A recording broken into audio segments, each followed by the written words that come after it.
Assalamualaikum warahmatullahi wabarakatuh.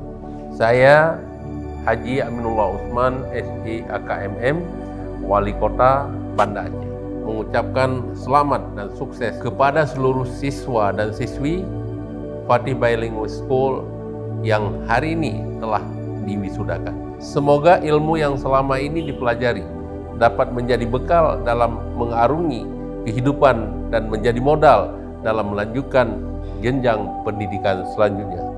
Berbahagialah kita semua yang menjadi keluarga besar sekolah Fatih Bilingual School yang citranya selalu identik dengan prestasi. Sekolah yang telah menempa murid-muridnya dengan ilmu pengetahuan dunia dan akhirat.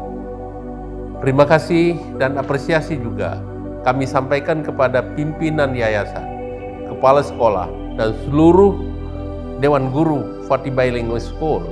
Keberadaan sekolah ini sangat membantu pemerintah Kota Banda Aceh dalam mewujudkan Banda Aceh gemilang dalam bingkai syariah, terutama dalam memajukan bidang pendidikan.